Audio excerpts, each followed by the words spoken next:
국민TV 라디오를 지지해주시는 방법. 팟빵 홈페이지에서 총 4가지를 클릭해주세요. 다운로드하기, 별점 주기, 구독하기, 댓글 달기. 기억하셨죠? 다운로드하기, 별점 주기, 구독하기, 댓글 달기. 더 좋은 방송을 위한 최고의 응원. 다운로드하기, 별점 주기, 구독하기, 댓글 달기.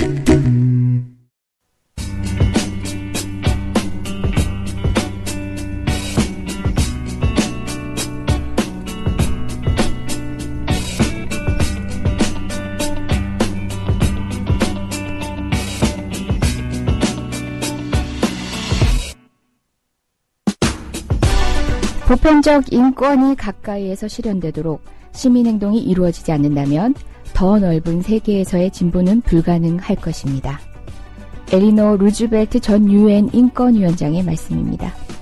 보편적 인권과 더 넓은 세계에서의 진보, 이 당위적인 가치가 우리에게서 조금씩 멀어지고 있는 현실입니다. 오늘 이런 얘기를 해보려고 합니다. 이재정의 70.5, 오늘도 2시간 여러분과 함께 할 겁니다.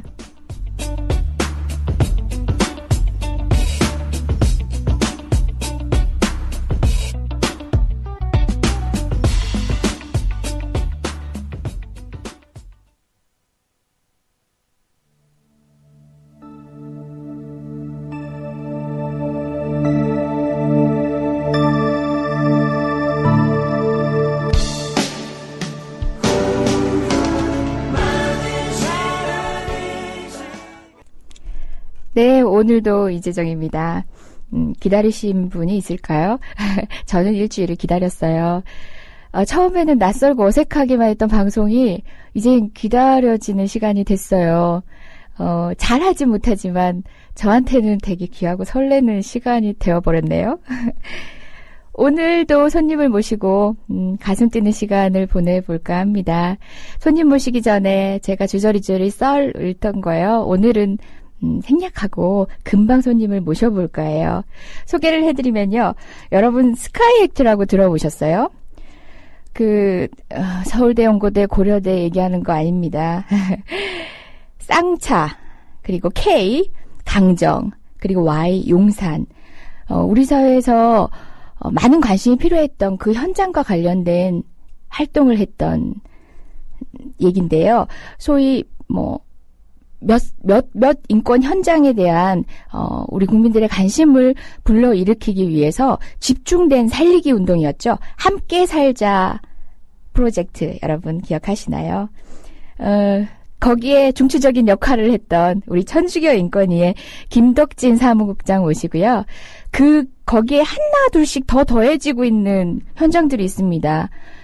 오늘 부제를 붙이자면은 인권 현장 종합 선물 세트가 될 것 같아요. 무겁고 때로는 지치는 그런 현장에 여러분들의 작은 관심도 그리고 건네는 손 그리고 우리들의 어깨동무가 필요한 상황이에요. 그런 얘기들 아주 희망차게 해보려고 합니다. 노래 한 곡 듣고 바로 모실게요.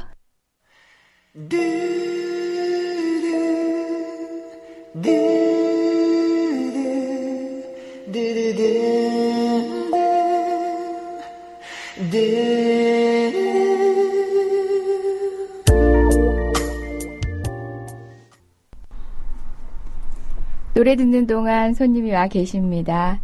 저희 70년대, 80년대 인권 현장이 암울했던 시대에 명동성당 하면은 우리 다들 위안을 받고 안식처 그리고 그들을 보호해주던 싸우던 현장에 계셨던 쫓기던 분들을 보호해주던 그런 상징의 곳이었잖아요. 그 옆에 보면은 천주교 인권위원회가 있어요. 실제 명동성당의 상징이 우리 가슴에 남아있는 것처럼 그 활동의 중추적인 곳에 아마 이 기관이 있었던 것 같아요. 사무국장님이라는 아주 무거운 직책을 맡고 계시는데 실은 저랑 나이가 동갑인 제 절친이에요. 저만 그렇게 생각하나요? 김덕진님 모셨습니다. 어서 오세요. 네, 안녕하세요. 천주교 인권위원회 김덕진이라고 합니다. 네, 반갑습니다. 네, 반갑습니다. 저 절친 맞죠? 네, 저 이재정 DJ의 절친이고요. DJ. 네, 제가 친하게 지내는 유일한 변호사죠. 아, 네. 그런가요? 수많은 변호사님들이 다 서운해 하시겠어요. 워낙 친하게 지내진 않습니다. 네. 워낙 인권 현장에는 법의 조력이 필요한 곳이 많다 보니까 네. 뭐 아는 변호사님이 굉장히 많으세요. 그래서 준 브로커 역할을 하시더라고요. 뭐 가사, 네, 그렇죠. 뭐 네. 민사, 네. 일반 형사 어떤 분이 잘한다더라 이런 얘기는 김덕진 사무국장님에게로 가면 다 들을 수 있더라고요. 네, 선배들 뭐 이혼 소송 이런 것도 많이 연결해 드리고 있습니다. 네.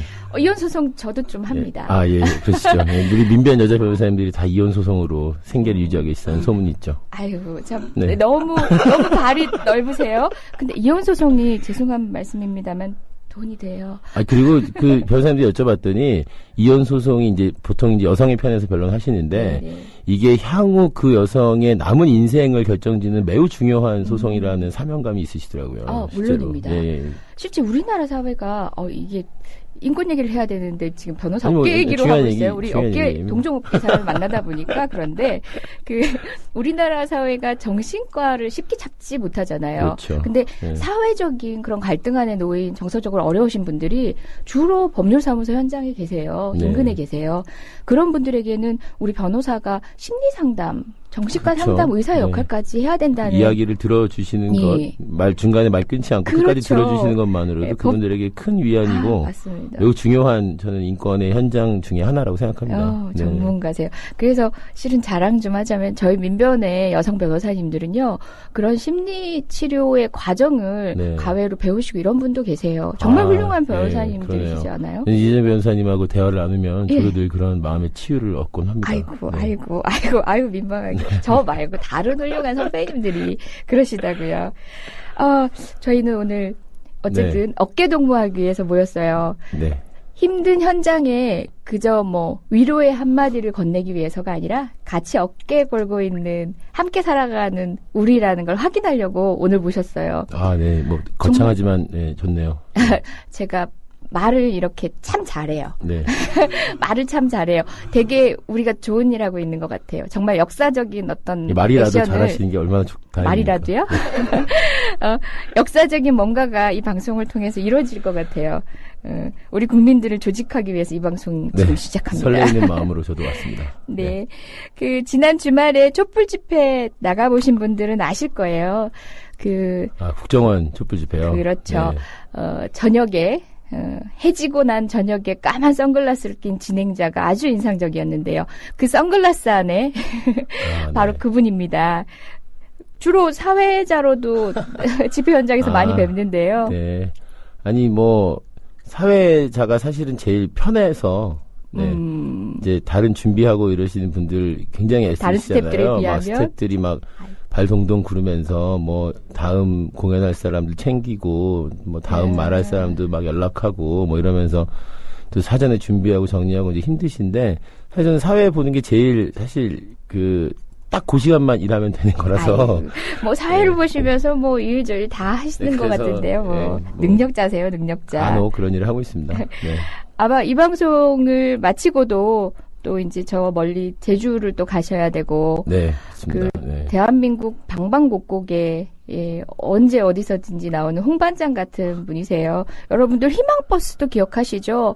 김진숙 지도위원 오랫동안 철탑 위에 계실 때 그때도 바로 깔깔깔 버스 삼차 희망버스도 제가 전체 집에 살렸죠. 그렇죠. 그렇게 보면은 여기저기 인권 현장의 그런 액션들을 책임지다 보면은 법조 출입을 많이 하셨겠어요? 지금도, 경찰 조사 받고 있는 건이 한 3건 정도 있고요. 그러세요? 네, 여태까지 벌금형 이상으로 확정된 전과가 11개인가? 10개인가 있어요. 네. 실형 산 적도 있죠. 네. 실형 건 혹시? 실형은 이제 국가보안법 위반으로. 그거 봐요. 30개월 실형을 만기 출소를 했어요. 와. 자범도 아니시고 국가보안법이세요. 정말 인권유린 현장에서 쫓아다니시면서 피해를 당하고 계신 분입니다. 지난 주말에는 또 촛불 집회를 마치고 난 뒤에는 저 멀리 울산에 다녀오셨죠. 네. 울산 현대차로 가는 희망버스, 이제 많은 분들이 사실 이제 희망버스 하면 한진중공업, 김진숙 지도위원 그렇죠. 생각들을 하시는데, 이제 지금 현대차 울산 공장 송전탑 위에 올라가 있는 예. 최병승, 천희봉 두 분이나 두 올라가 계신 노동자가 거죠? 지금 한 280일 정도 지금 됐어요. 올라가 벌써 있는 지가. 그렇게 됐나요? 그래서 이제 거의 300일이 다 되고 있고 그 중에서도 이미 뭐 최병승 씨는 법원에서 그 복직시키라는 이 그렇죠. 판결을 이미 받은 상태라서 사실 이번에 간 게 현대차로 간 게 세 번째예요. 네. 근데 그 동안에는 전혀 사실 이제 뭐 보도가 되거나 네네. 뉴스에 많이 나오지 않았다가 이번에 이제 뭐 아시다시피 예. 뭐 거기 사측의 그 용역 직원들과 구사대 좀 물리적 충돌이 있었죠. 네네. 그러고 나니까 이제 온갖 언론에서 이제 강력하게 사법 처리하겠다면서 예, 폭력 버스라고 하면서 언론에 많이 보도가 그런 되더라고요. 프레임으로 보도가 되기 시작한 거군요. 그렇죠. 예, 이번 희망버스 사실은 급하게 준비한 것보다 훨씬 많은 사람들이 갔고 게다가 가기 전에 그 박정식이라고 하는 현대자동차 비정규직지회 아산지회 사무장이 네. 예. 지난 월요일 날 바로 일주일 전에 이제 스스로 세상을 떠났는데 안타까운 소식이 있었죠. 그것 때문에 사실 이제 더 많은 사람들이 안타까운 마음으로 사실 울산에 갔던 것 같아요. 이제 두 분이 얼마나 또 같은 지회의 동료니까 마음이 더 힘들고 어려울 것 같아서 힘을 주러 사실 간 건데 뭐 그 과정에서 뭐 여러 가지 평가가 있을 수 있겠고 뭐 어찌 되었든 폭력을 쓴 것에 대해서 문제가 아니냐라는 지적도 있을 수 있겠습니다만 사실 이제 이 보도되는 프레임 자체가 뭐 누가 먼저 도발을 했는가 이런 것에 대한 따지는 것도 없고 실제로 왜 사람들이 그러면 거기에 몰려가서 그 공장으로 들어가겠다라고 했는가에 대한 이야기도 없는 채 그저 이제 뭐 사람들이 그 희망버스나 민주노총 조합원들이 그런 폭력을 행사했다. 해서 많이 다쳤다. 거기까지 가서 외부인들이 엄단하겠다. 가서 그리고 이제 지금 뭐 특별수사본부를 꾸리겠다고 지금 하고 있어요. 울산지방경찰청이. 그래서 뭐 그런 것들이 좀 씁쓸하긴 하죠. 네. 저희가 오늘 인권 현장 종합 선물 세트라고 했는데요. 지난 주말 뭐 울산 현장에 대해서 먼저 얘기를 하고 있습니다. 저희가 뭐 간단한 브리핑처럼 오늘 처음 그 사건들을 들으시는 분들은 간단한 브리핑처럼 정보로도 들으시겠지만 나도 여기에 어깨 걸고 함께 하고 싶어요 하시는 분들은 뭐 예를 들어서 희망버스가 다시 내려갈 때 함께 할 수도 있겠지만 또 다른 방법으로도 어떻게 함께 할 수 있는지 그런 소개도 같이 하나하나 해주시면 좋겠어요.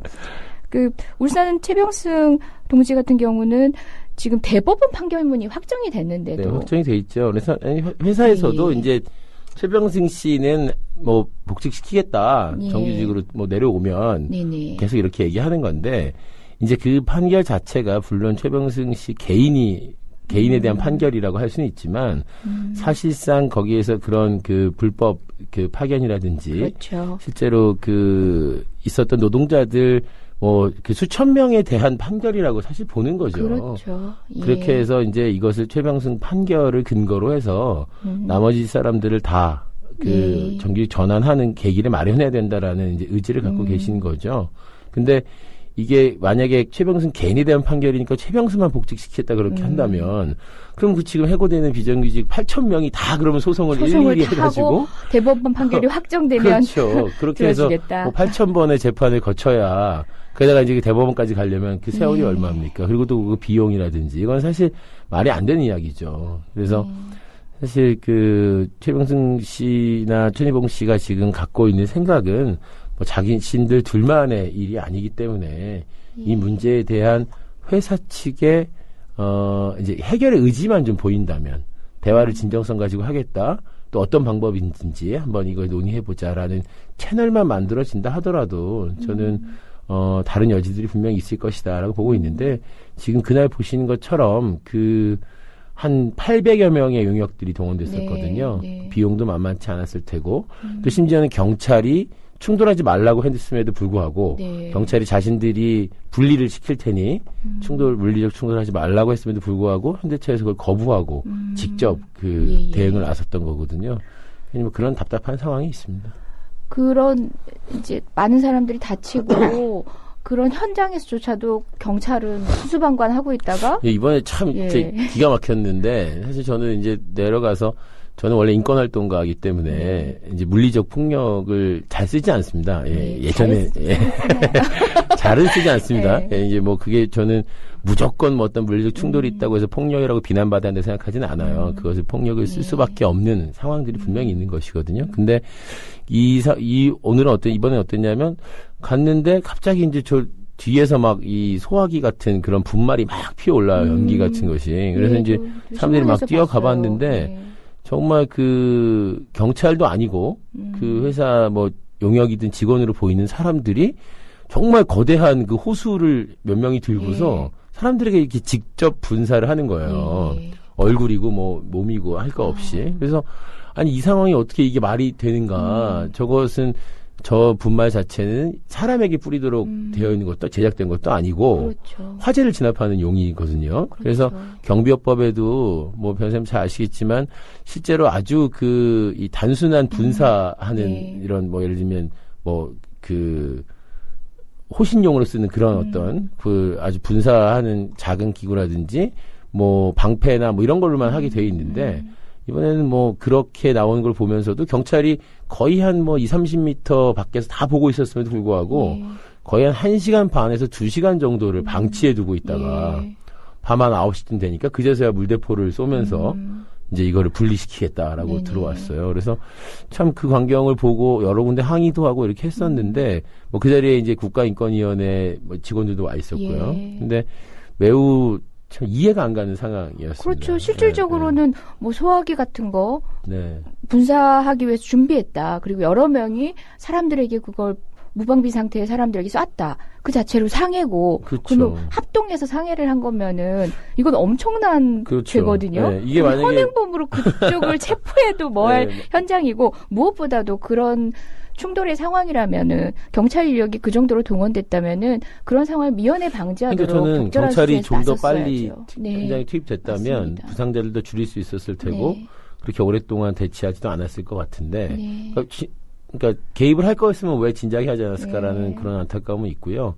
어쨌든 이것이 뭐 이 희망버스라는 것을 보는 또 우리 시민들, 국민들의 시선이나 이런 것들도 있겠지만 실제로 그날의 일로 인해서 최병승, 천희봉 두 노동자가 또 그 위에서 위안과 힘을 얻었고 또 다녀온 사람들은 실제로 많은 감동을 받고 왔어요. 물론 이제 그 물리적 다툼에서 감동을 받았다는 것이 아니라 실제로 그런 그 의지들을 모아내는 그 1박 2일의 그런 과정들 속에서 또 이번엔 내려가면서 뭐 박노자 교수라든지 뭐 정지영 영화 감독, 뭐 신보선 시인 등등 이런 분들하고 같이 가는 이런 그 인문학 버스들이 쭉 있었거든요. 그 버스별로 아마 주제가 있어가지고 이름들이 붙여져 있었던 것 같아요. 그래서 뭐 국정원 해체 버스도 있었고, 뭐 그 밀양버스, 뭐 제주 강정버스, 이런 또 뭐 김규황 버스 뭐 이래가지고 뭐 이런 얘기도 나누면서 가고, 그래서 전반적으로 사실 이제 매우 그 내려가고 이러는 과정에서도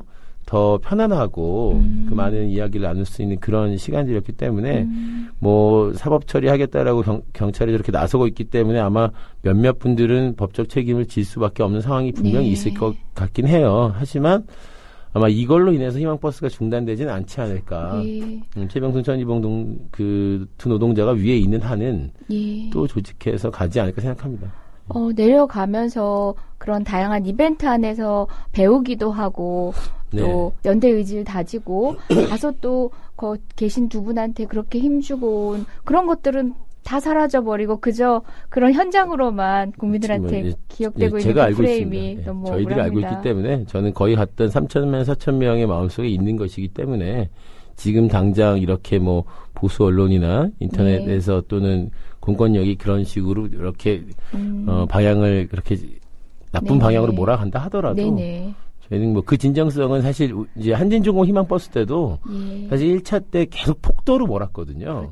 막 남의 공장을 마음대로 사다리 타고 넘어갔다. 남의 집을. 왜 막 거기에 막 뭐 거기 그 청소년들, 뭐 어린이들, 뭐 백기환 선생 같은 어르신들부터 다 사다리 타고 넘었잖아요. 그 과정 보면서 그렇게 매도했었지만 사실 2차, 3차, 4차 계속 사람들이 불어나고 실제로 한진중공 문제의 해결의 단초를 마련했던 것이 희망버스였기 때문에 저는 뭐 그런 생각으로 이번이 3번째였지만 1차라는 생각을 가지고 아마 다음도 또 준비를 하지 않을까 이런 생각을 합니다. 아, 크레인 위에 있던 김진숙 지도위원의 모습이 또 언론을 통해서 노출되면서 얼마나 많은 국민들이 또 같이 마음을 움직였어요. 근데 이게 참 쉬운 일이 아닌 것 같은데 지금도 철탑 위에 계신 두 분들 건강도 염려되고 280일이라는 게 지금 정말 상상도 할 수 없는 뭐 상당히 안 좋을 수밖에 없고요. 예. 이제 뭐 아시다시피 쌍용자동차 평택공장 송전탑에 올라갔던 3명의 노동자도 이제 내려오신 것이 다들 몸이 너무 망가져서 더 이상 버틸 수가 없는 게 가장 좀 중요한 문제였는데 사실 천이봉 동지가 지금 굉장히 아파요. 천이봉 굉장히 아프다고 하고 그날도 이렇게 몇 시간 동안 이렇게 바라보다가 지쳐서 또 이렇게 좀 힘든 상황이 있었다고 하던데 아무래도 두 분 건강이 제일 걱정되는 게 당연한 일이고 근데 이제 의지가 우리 밀양 할머니들하고도 약속을 하셨던 것이 반드시 그 승리해서 살아서 내려오겠다 이런 약속들을 하셨기 때문에 저희들은 또 그 의지 가지고 버티실 거라고 보고 어쨌든 최대한 빨리 내려오실 수 있도록 여러 가지 노력들을 해야 되겠죠. 네. 예. 280이라는 시간이 정말 상상할 수 없는 시간이죠. 여러분, 지난 겨울을 거기서 나셨습니다. 네네, 그렇죠. 예. 정말, 이번 겨울을 염려할 것이 아니라, 진짜 곧 이제 만족할 만한, 결과를 우리 모두가 이끌어내도록 해야겠어요. 네, 그래야 합니다. 예. 네.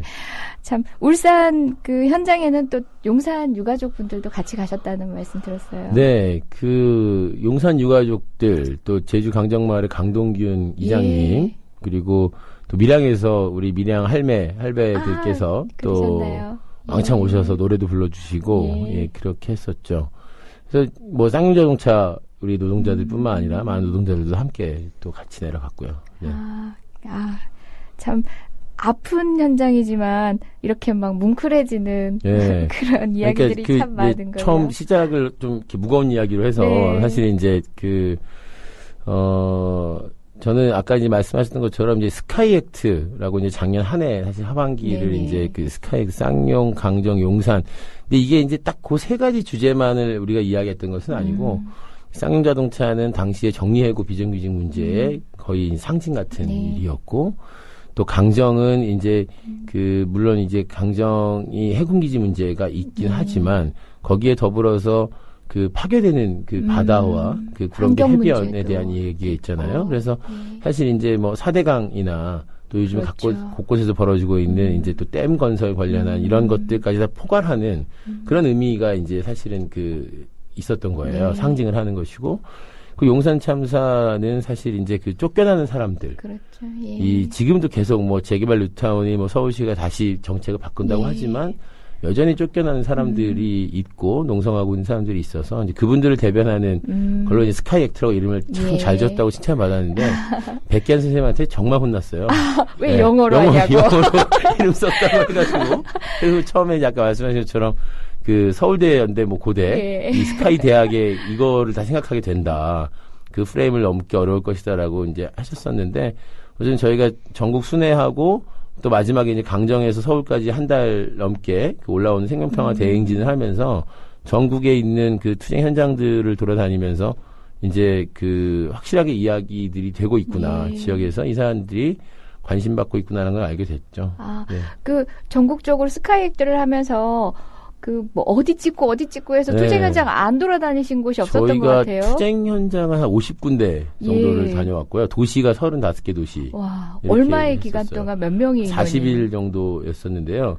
사실 이제 처음부터 무슨 이런 국토대장정처럼 100% 다 걸은 건 아니고 이제 주요한 곳들을 하루에 한 20km 정도 걷고 나머지 도시와 도시 사이는 버스로 이동을 했어요. 저희가 이제 대절한 버스를 같이 이동했기 때문에 소위 이제 이렇게 도시와 도시는 점프를 했죠. 많은 활동가분들도 함께 하셨지만 또 시민들도 많이 참여를 하셨죠. 한 50명 정도가 고정 인원으로 갔는데 이제 저희가 뭐 예를 들면 차량 담당이라든지 뭐 이런 스태프들이 한 20명 있었고 나머지는 정말 저도 처음 보는 분들 뭐 강원도에서 오신 분, 뭐 어디 뭐 충청도에서 오신 분 이런 분들이 뭐 마침 뭐 직장을 쉬는 기간이 돼서 왔다. 뭐 또는 뭐 군대 제대하고 잠깐 이렇게 시간이 난 김에 이 소식을 듣고 왔다 해서 전 일정을 다 참가하셨던 그냥 일반 시민, 뭐 다 우리도 일반 시민이지만 그분들이 한 30명 가까이 됐었거든요. 저는 되게 놀라운 일이었어요. 저는 네. 뭐 마음도 참 못 보태고 있었는데 이 변호사님 마음과 항상 같이 함께 있었죠. 아이고 어떡해. 네. 그 마지막에 그 대장정의 끝마무리를 아마 서울에서 했던 했죠. 것 같은데 네. 그때 그분들을 맞이하러 그 광장에 있었는데요. 네. 정말 눈물이 나는 것 같았어요. 근데 참 인상적이었던 건 그분이 국토만 돌고 오신 게 아니라 그 국토 곳곳에서 여러분들을 다 이끌고 오셨더라고요. 그렇죠. 네. 국토 곳곳에서 아픈 분들이 다 네. 하나의 주제를 가지고 그 광장에 다 모였을 네. 때 그래서 미처 언론에서는 볼 수 없었던 여러 현장들의 얘기를 저희가 이제 됐었어요. 다니면서 그게가 이제 2012년 11월 3일인데 이제 그날 서울광장 모여서 우리가 한번 이 속상한 사람들 우리가 그러니까 목소리를 내지 못했던 사람들 세상에 알려지지 않은 이야기들을 좀 해보자. 그리고 다니면서 사실 이랬어요. 뭐냐면 쌍용 자동차는 작년 지금까지도 어쨌든 많은 국민들과 언론에서 알고 있고 네. 국회에서도 계속 이야기가 되는 그렇죠. 사안이고 강정마을도 마찬가지입니다. 지금은 좀 소강 상태가 됐지만 사실 작년 연말까지만 해도 많은 분들이 강정에 네. 또 후원을 해주시고 했었고 용산은 작년에 이제 2개의 문이라는 영화가 이제 다큐멘터리 치고는 정말 대단한 히트를 치면서 다시 화제가 되고 또 구속자들이 이제 사면받게 되는 계기가 됐었죠. 그래서 저는 다니면서 늘 그랬어요. 이 스카이는 쌍용, 강정, 용산은 다른 데에 비하면 솔직히 처지가 낫다. 아니 속상하고 열받지만 아프고 네. 답답하지만 훨씬 우리보다 더 관심 못 받고 이런 데들이 많은데 우리가 그분들 모셔서 서울광장에 이렇게 몇천 명 모인 자리에서 그분들도 한번 울분을 터뜨리게 해야 되지 않겠냐 이런 합의들이 사실 다 있었습니다. 그래서 다니면서 다 올라오시기를 제안했고 그래서 이제 11월 3일날 사실 집회가 좀 길었죠. 왜냐하면은 그 현장에 오신 분들의 한 분 한 분씩을 다 사실 이야기를 이제 그분에게 마이크를 들었거든요. 그래서 뭐 노동조합도 그렇고 사실 다니면서 알았던 것은 저처럼 어쨌든 그래도 저는 사실 그러니까 직업운동가 또는 뭐 전국구 시위꾼 뭐 이런 말을 뭐 이렇게 부정적인 이미지로 누가 이제 비아냥거리면서 쓰는 사람들이 있지만 사실 저는 그게 직업이거든요. 실제로. 실제 저 직업이고 저는 그런 사람들이 더 많아져야 된다고 생각해요. 전국구 시위꾼들이 더 많아진다는 건 뭐냐면 더 많이 시간과 자기의 에너지를 내서 연대하러 그곳에 가는 거거든요. 그래서 저 같은 사람들도 처음 들어보는 장기투쟁 사업장, 뭐 한 600일 넘게 농성을 하고 있다는데도 나도 처음 들어보는 뭐 그런 사업장들이 있었어요. 뭐 전남 광양에 보워터 코리아 이런데 700일 넘게 농성을 하고 있었는데 몰랐어요. 그러니까 그런 현장들을 보면서 이렇게 고립감을 가지고 이렇게 싸우시는 분들이 얼마나 많을까 이러면서 이제 그런 취지를 좀 만들었었죠. 그래서 이제 그 대행진이 끝나는 11월 3일을 기점으로 이제 쌍용자동차 분향소 옆에 대한문에 농성 텐트를 같이 치고 이제 함께 살자 농성촌이라는 이름으로 농성촌. 올해 초에 그 불의의 화재 사고가 나기 전까지 거기를 계속 거기서 살고 있었죠. 네. 농성촌에 저는 위장 전입을 했었어요. 네. 그 당시 여러분들 기억하시는 분도 있을 거예요. 거기에 주민증을 발급을 했습니다. 저 가지고 있는데요. 가지고 있는데요. 발급 받으셨군요. 그곳에 이제 주소만 옮겨놓은 거죠. 농성촌 위장 전입을 했죠, 제가. 그곳에서 하룻밤을 머무르지도 못한, 부끄럽습니다. 근데 말씀 들으셨죠, 여러분? 여기 김덕진 사무국장님이, 우리는 좀 더 나은 편이야 하면서, 우리 시민들이 생각하기에는 스카이, 그 쌍차, 강정, 용산, 마음을 못 보태서 너무 죄스러운 마음만 있는 그 현장을 우리라고 칭하는 분이에요. 네. 그런 자신감이 그렇죠. 충분한 사람이에요. 자신감이 있어도 마땅하신 분이라는 생각이 드는 게 전 친구지만 정말 존경합니다. 같이 보내는 저는 이렇게 생각해요. 예를 들면 그러니까 저는 천주교 인권이라는 단체에서 사실 월급을 받고 일을 해요. 뭐 사람에 따라서 그게 많다 적다 얘기할 수 있겠지만 그리고 거기에 제 사무실이 있고 제 공간이 있어요. 그래서 저는 거기서 안정적으로 사실 일을 하죠. 네, 근데 사실 이제 그렇지 못하신 분들, 자기의 일터와 삼터를 빼앗기신 분들의 곁에 가서 있는 게 우리 일이기 때문에 사실은 뭐 이게 누가 고생한다 이런 얘기를 해주시면 사실 뭐 일반 직장에서도 왜 야근 많으신 분들 있잖아요. 주말에도 일하고. 잠깐만요. 더 길어지면 듣는 분들 민망하신 얘기인 것 같아요. 그럴까요? 뭐 전국 각지 서울 뭐 대전, 뭐 대구, 부산 이렇게 찍듯이 저희가 울산부터 출발을 했는데 노래 한 곡 더 듣고 와서 저희 이제 가까운 밀양으로 가보면 어떨까요? 네, 알겠습니다.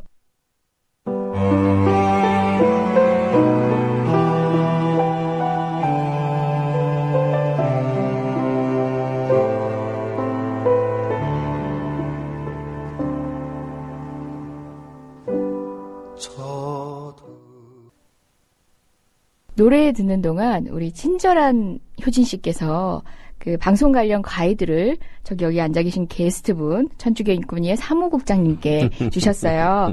그 말씀이 너무 점잖으시다고 저희 방송은 심의 그런 거 없으니까 욕하시라고. 아니 이렇게 욕을 사주하는 경우는 처음 봤습니다. 그러면서 가이드라인을 나름 또 주셨어요. 모든 욕을 다 허용하는 건 아니다. 네. 사전에 나오는 욕만 허용이 된다라고 하시는데 국립국어원에서 발행한 국립국어원 공식 대사전에 나와 있는 욕들.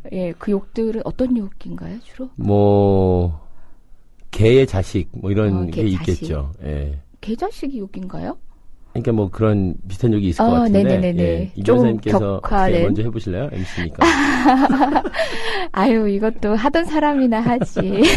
예, 중간에 제가 분노하면 거침없이 욕하도록 하겠습니다. 근데 이 목소리로 제가 욕해도 진짜 귀여울 것 같지 귀에 않아요? 쏙쏙 들을 것 같아요.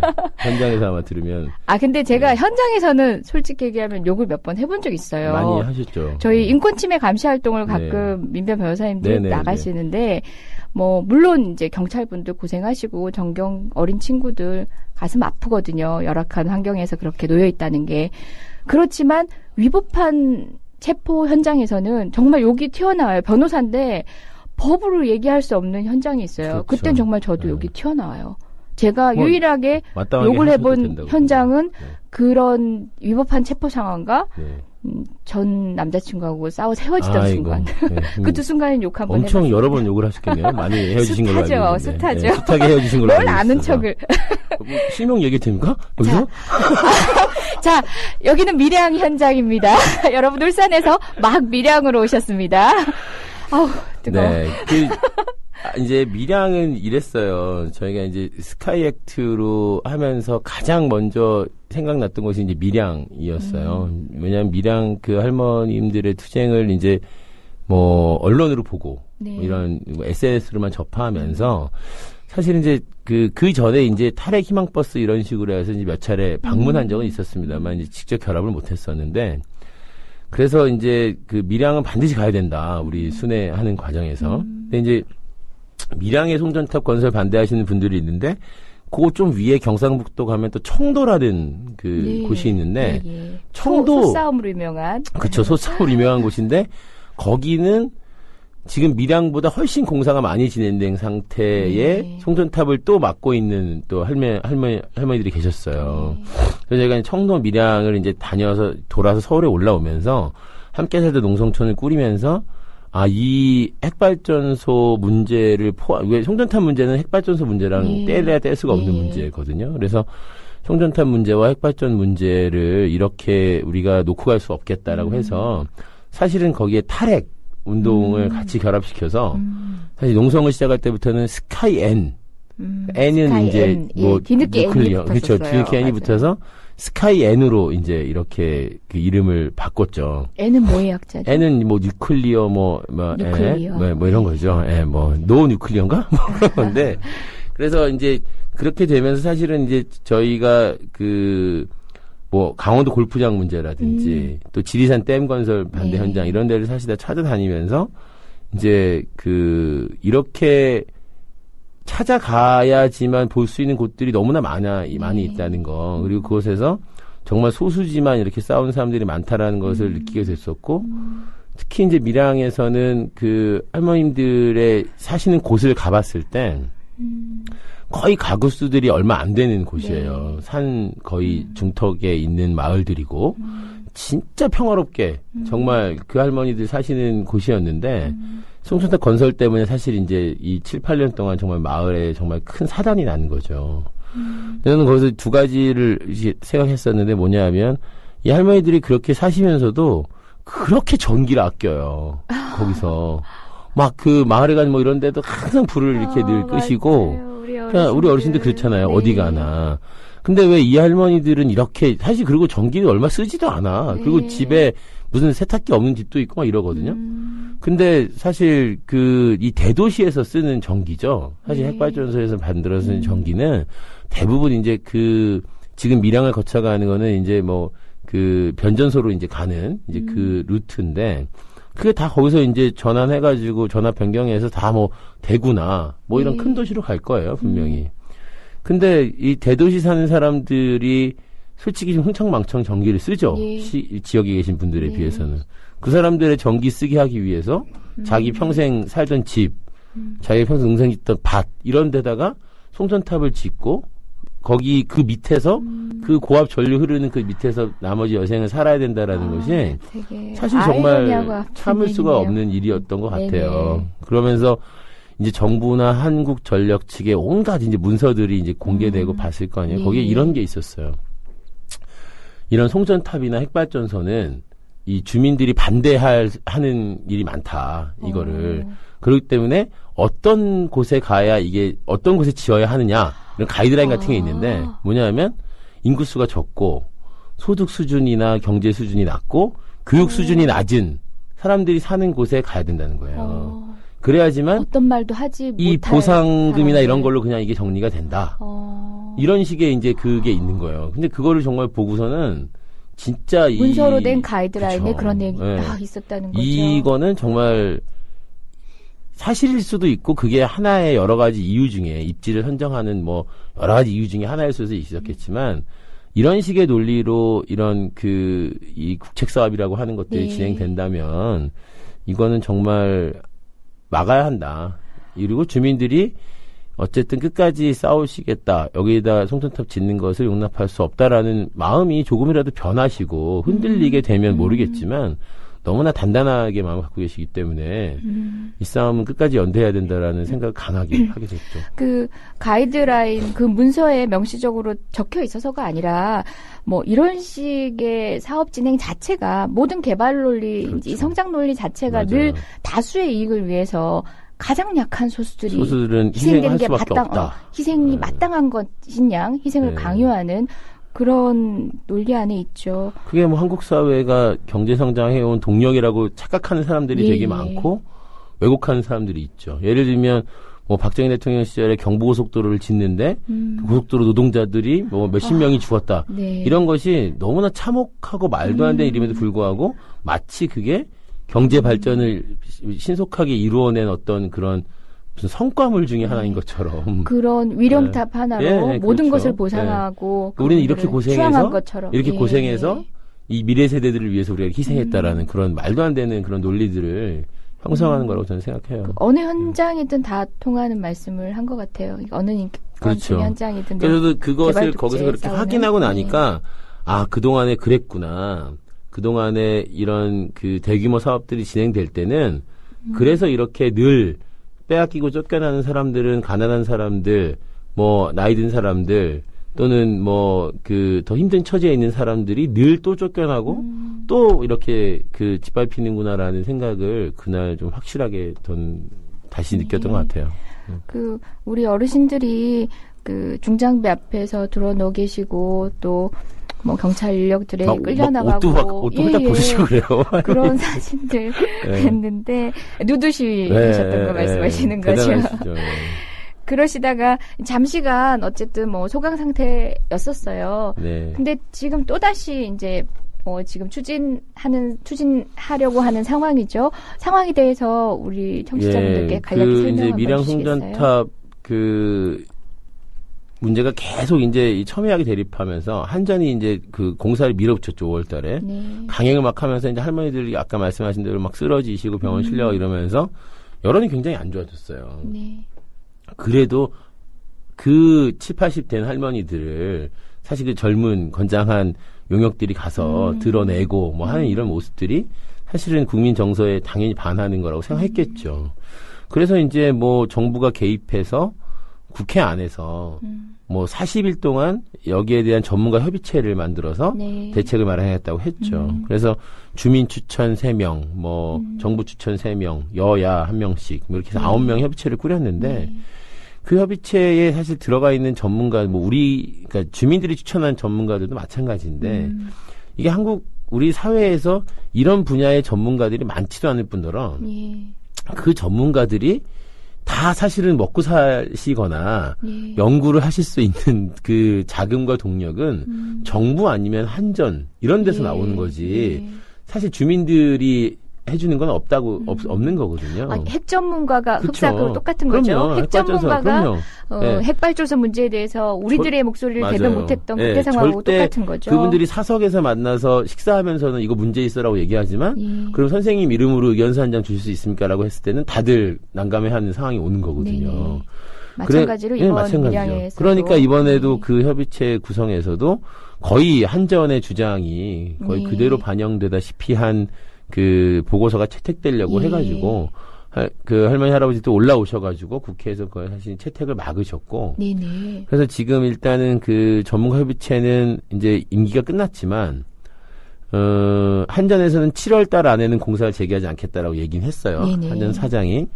그래서 이제 주민들이 다시 이야기한 건 뭐냐면 뭐 국무총리가 원래 이제 이런 어떤 국무조정 역할을 하는 곳이니까 국무총리실 산하로 이 논의 기구를 만들자. 이 문제에 대한 사회적 대안을 함께 마련하는 이런 제안을 했는데 이제 정부에서는 이거는 이제 산자부 소속의 일이기 때문에 산자부가 하겠다. 그래서 이제 그 윤상직 장관이 밀양을 1박 2일 내려왔어요. 그래서 주민들을 막 만나고 다녔죠. 근데 주민들 사실 거부했거든요. 왜냐하면 마치 이제 형식적으로 내려와서 우리가 이 정도까지 했다. 주민들의 의견은 이만큼 들었다. 이런 걸 거라고 생각해서 반대를 했음에도 불구하고 내려와서 주민들을 만나고 갔어요. 그러면서 이제 나온 얘기가 보상 협의체 꾸려가지고 더 보상 잘해주겠다 이런 얘기를 한 거예요. 다시 처음으로 근데 사실은 뭐 주민들은 아직 보상 얘기 아무도 꺼내본 적도 없고 보상을 하려고 했었으면 보상 때문에 이 싸움을 한 거였으면 훨씬 이전에 이 일은 끝났습니다. 솔직히 얘기하면. 왜냐하면 그 한전에서 제안하는 뭐 그런 액수나 이런 것들이 사실은 우리가 생각하는 상상 이상들이 있었기 때문에 뭐 당연히 그 뭐 돈 때문이라면 그 돈 받아가지고 뭐 어디 다른 데로 뜨시든지 이럴 수도 있었죠. 근데 8년 동안 해왔던 거는 그게 아니기 때문에 사실 해결 방안이 아닌데 그래서 지금 어쨌든 그 주민들은 계속 그런 어떤 사회적 합의 기구를 만들자라고 제안하고 있고 정부에서는 어쨌든 또 뭐 그 산자부 장관이 적극적으로 나서는 모습을 보여주는 척하면서 또 전격적으로 TV 토론을 받아들였어요. 원래 이제 계속 주민들이 TV 토론하자 그랬거든요. 근데 이제 TV 토론 그럼 받겠다 그날 그 자리에 그랬단 말이에요. 그래놓고 이제 돌아가시면서 장관님이 당연히 이제 우리는 뭐 MBC, KBS, SBS 이런 공중파의 뭐 백분 토론처럼 심야 토론처럼 하는 건 줄 알았더니 지역 TV 거기에서 토론을 하자 이렇게 하신 거예요. 지역에. 그 경북 그쪽에. 그래서 주민들이 진짜 정말 장난하냐 이렇게 된 거죠. 장난하냐네요. 그건 사실 이제 이미 뭐 전국적 사안이 됐고 국민적 관심사가 된 사안이라서 TV 토론 한다면은 그렇게 하는 게 맞겠죠. 사실은 그 공중파 방송이나 이렇게 해서 그래서 지금 그런 상황이고 여전히 이제 공사가 아직 되고 있지 않기 때문에 약간은 이제 몸은 덜 고단하시겠죠. 우리 할머니들께서. 그래서 이 할머니들이 이 상황에서도 불구하고 뭐 또 서울에 오셔서 대한문에서도 또 같이 1박 2일 기도하고 가시고 또 희망버스도 오시고 저는 밀양 할머니들 할아버지들한테 진짜 감동받았던 거는 작년에 이제 대통령 선거 끝나고 다들 이제 MB 상태에 빠졌잖아요. MB 상태. 멘붕 상태라고 하는 MB 상태에 빠져 있을 때 저희도 농성장에서도 다들 막 그렇게 있었어요. 되게 기운도 안 나고 뉴스도 안 본다 뭐 이랬던 뭐 집회를 해도 뭐 재미도 없고 뭐 이런 상황이었는데 이 할머니들이 우리한테 정말 따끔한 호통을 치셨죠. 할머니들이 그 자체적으로 희망버스를 만드셨어요. 밀양 희망버스를 만드셔서 할머니들 버스를 타고 그 울산 현대차 현장에 먼저 가셨다가 그다음 그 되게 추운 겨울이었거든요. 1월 초였던 것 같은데 그다음에 평택 쌍용차 현장에 가셨다가 또 유성기업 농성장 가셨다가 마지막에 이제 대한문 농성장으로 오신 거예요. 그래서 이제 거기서 또 우리랑 같이 밤에 이제 문화제를 하셨는데 참 그 너무 놀랍기도 하고 그리고 이제 그 영상을 아마 유튜브 이런 데 보면 아실 텐데 밀양 할머니들이 현대차에 가는 영상이 있어요. 그리고 그 할머니 중에 한 분이 직접 쓰신 네. 그 글이 이제 그 영상에 계속 나와요. 막 아들아, 여기가 이렇게 추운 데인지 몰랐다. 뭐 이러면서 그 진짜 정말 눈물 없이 볼 수 없는 동영상이 있는데 그런 거 보면서 이 할머니들은 물론 이제 우리나라 전국에 있는 할머니, 할아버지들이 다 대단하시죠. 오랜 세월과 역사의 산 증인이시지만 이분들은 참 진짜 많은 거를 가르쳐 주시는 분들이다.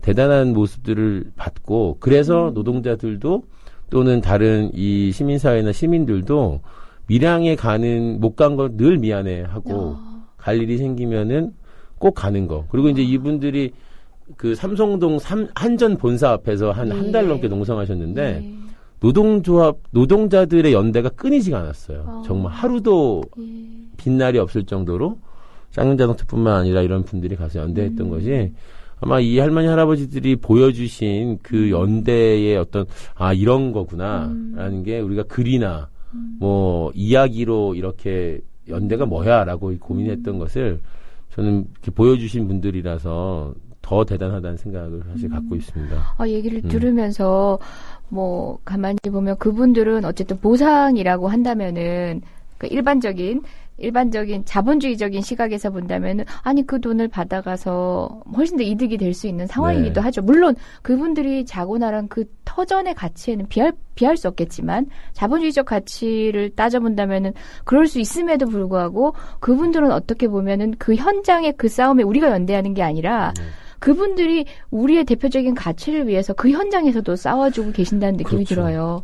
저는 그렇게 생각해요. 보상이라는 거는 어쨌든 받아야 되는 건 맞아요. 네. 왜냐하면 이런 사회 안에서 예를 들면 우리가 이제 과거 청산 사건에서 뭐 인혁당 사건 이런데 선생님들 사형당했는데 또는 고문받고 감옥을 몇 년 살았는데 그 세월을 보상할 방법이 없잖아요.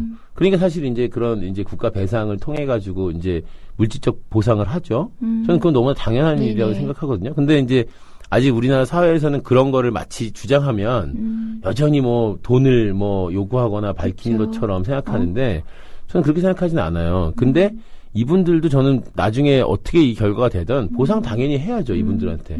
8년의 세월을 어쨌든 한전이든 정부가 저는 이분들한테 보상해야 된다고 생각해요. 근데 저는 지금 이분들이 정말 받고 싶은 건 보상이 아니라 아마 여태까지 이 상황을 오게 만든 것에 대한 아마 한전이든 정부의 정말 진심 어린 사과일 거예요.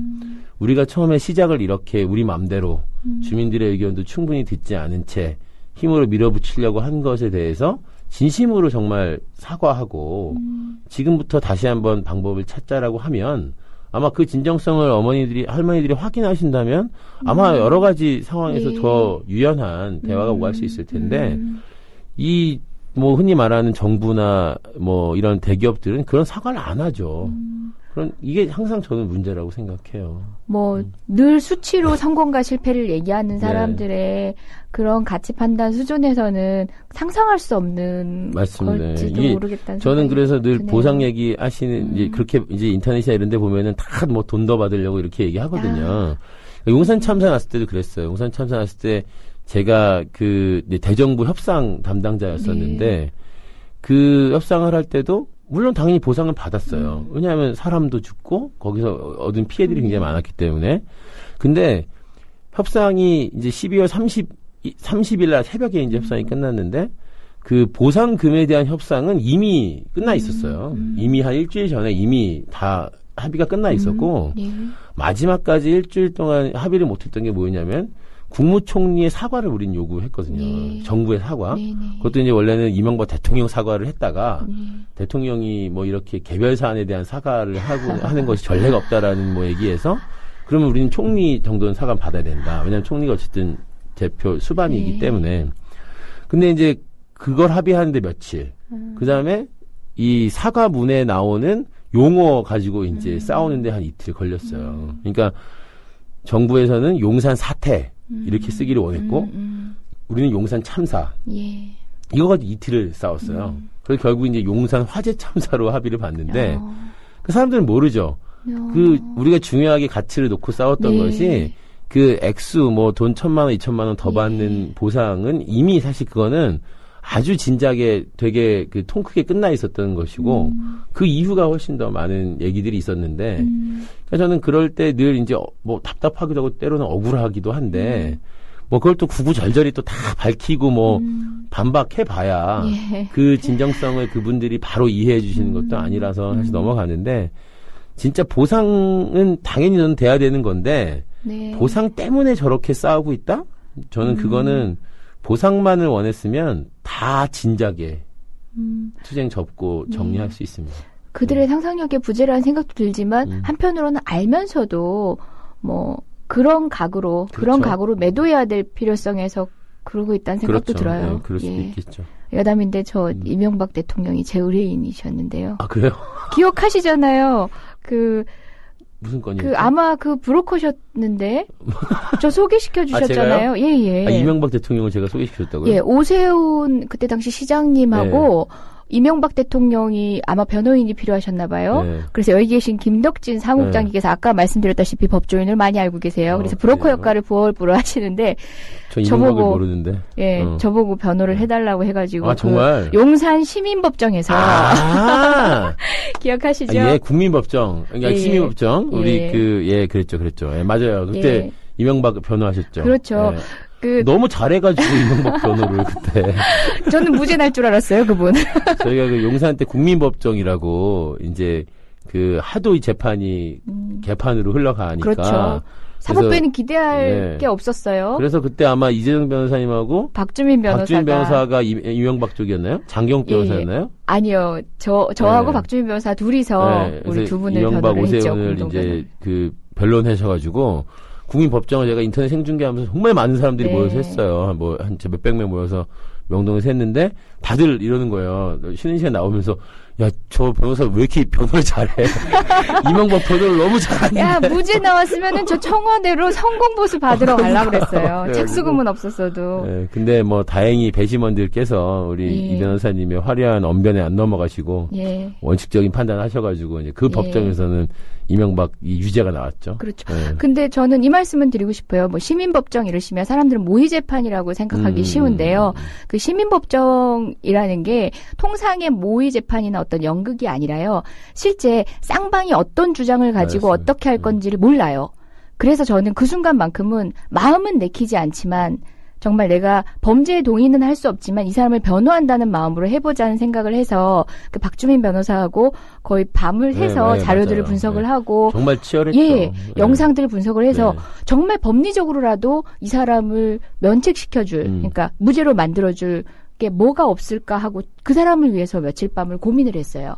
그러면서 저 스스로 생각을 했죠. 이렇게 어쨌든 부족한 능력이지만 저의 법조 상식을 동원해서 모든 힘을 투여했는데 이 사람이 유죄로 나온다면 지구 끝까지 쫓아가면 미워하리라.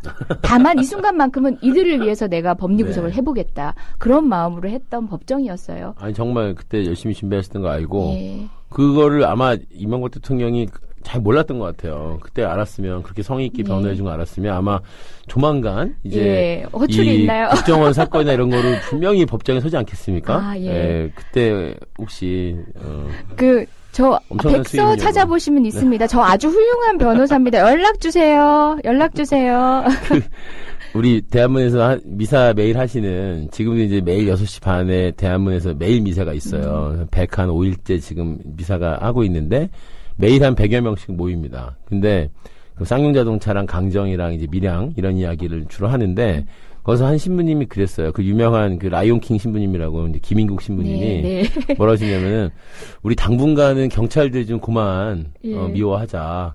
왜냐하면 저 사람들이 조만간에 가가지고 이명박 체포할 사람들인데.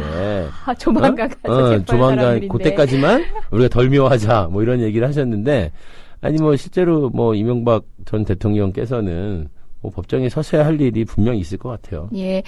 이명박 전 대통령님 경찰이 오시면요 일단 묵비권을 행사하시고 저한테 전화를 주시면 됩니다. 잠시 노래 한 곡 듣고 와서 다음 얘기할까요?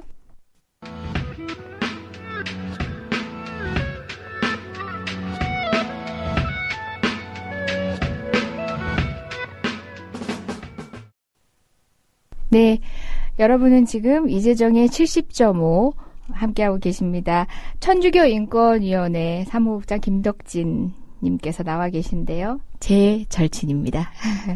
여러분 밀양에서 또 출발하십니다. 그리고 우리 평택 쌍용자동차 현장 몇 해 전 기억하시죠? 그 싸움은 아직도 끝나지 않았습니다. 항상 뭐 사회적인 이슈가 있게 되면은 듣는 국민들도 때로는 지치게 되더라고요. 오랫동안 길게 기억하지 못하게 돼요. 그리고 어느 시점이 되면은 언론에서 사라지고 나면 해결이 되지 않았을까 하는 막연한 마침표를 찍곤 있는데 아직도 싸우고 있는 현장이죠. 쌍차 얘기, 네. 쌍용차를 저희가 쌍차라고 줄여서 네. 늘 얘기를 하는데요. 그 현장 얘기를 한번 해보자. 쌍용자동차는 이제 뭐 아시다시피 그 많은 분들이 아마 뉴스나 이런 걸 통해서 영상이 기억나실 거예요. 네. 그 2009년 그 도장공장 옥상을 진압하던 장면. 그건 뭐 공중파 뉴스에도 사실 이제 많이 났었는데 그 해가 사실 2009년 1월 20일에 용산에서 용산 참사가 있었고 거기는 경찰 특공대가 똑같은 장면들이 있죠. 컨테이너 박스 타고. 근데 여기서 참 아이러니하고 답답한 게 뭐냐면 이 용산 참사 진압이 매우 잘한 작전이었던 거예요. 경찰의 입장에서는. 사람들이 그렇게 죽었음에도 불구하고 신속하고 잘 처리해서 어쨌든 이 사람들을 다 체포하고 진압한 사건인 거죠. 그러니까 여기에서 경찰 기동대가 자신감을 얻었다고 해요. 칭찬도 사실 많이 받고요. 그 사람들이. 왜냐하면 그 기동대 작전에 투입했던 사람 중에 그 김석기라고 하는 사람, 서울 청년 애정자 한 명만 이제 자진 사퇴를 했고, 나머지는 다 사실은 잘 됐어요. 그 이후에. 그래서 쌍용자동차를 그해 8월 이제 초에 8월 4일인가 진압을 하러 들어가는데 몇 달 지나지 않아서네요. 네, 그죠. 한 반년 후인데 이미 그때도 용산 참사 그 투쟁은 계속 하고 있었고. 그래서 쌍차 파업이 77일 그 옥새 파업이 이제 그 들어가고 나서 진압할 때 용산에서 했던 것 중에 이제 부족했던 거. 뭐 예를 들면 뭐 작전을 좀 더 치밀하게 짜지 않고 요런 것만 보강해가지고 보강을 해서 그거를 했다는 거예요. 그러니까 그 진압이 용산 진압보다 훨씬 더 그 조직적이고 더 그 이렇게 일사불란한 방식으로 사실 그날 진압이 된 거죠. 얼마나 비상식적이에요. 최소한 얼마간 그때 과오를 그렇죠. 과오를 반성하면 이런 일이 없도록 해도 뭐할 판에. 거기에서 그 추가된 이제 장비가 테이저건. 맞습니다. 처음 등장했죠. 용산 참사 때는 없었고 쌍차 때 있었던 게 테이저건이에요. 테이저건이 이제 했죠. 이렇게 그 아시는 분들은 아시겠지만 이제 순간적으로 이게 전기 충격을 받게 하는 그런 이제 총이잖아요. 총알이 사실 실제로 나가는 건데 이게 그러니까 이제 그래서 얼굴에 맞으면 사실 죽진 않아요. 죽진 않지만 얼굴에 큰 흉터가 남고 살점이 막 뭐 다 떨어나가고 막 이럽니다. 그래서 이제 이 진압이 있고 나서 그 조합원들이 거의 대부분 징역을 살았어요. 한상균 전 지부장만 이제 3년의 만기 수술하고 나머지 분들은 이제 뭐 대부분 뭐 한 6개월에서 1년 사이 정도 살고 이제 출소를 하셨는데 쌍차는 아시겠지만은 이제 그 옥새 파업의 트라우마가 그 진압에 대한 것을 당사자들뿐만 아니라 그 현장에 없었던 동료들 그리고 밖에서 그걸 지켜보던 그 가족들에게 정말 크게 남아 있었어요. 그래서 이제 그 분들이 그 감옥 갔다 오시고 나서 그 이후에 뭐 자살하시는 분들 가족 중에서 또 자살하시는 분들이 막 생겨나기 시작했던 게 지금 24명이라고 지금까지 집계를 하는 거잖아요. 그러니까 그런 과정에서 아시다시피 뭐 그 정혜신 그 정신과 의사 선생님을 중심으로 한 뭐 와락이라든지 치유 프로그램이라는 이런 것들이 사실 실제로 그 쌍차 조합원들 지금 만나서 얘기 들어보면 그때 그 심리치유한 게 너무 컸다. 너무 소중했고 그때 그렇지 않았으면 아마 나도 어떻게 될지 모른다. 이런 얘기들을 사실 지금도 해요.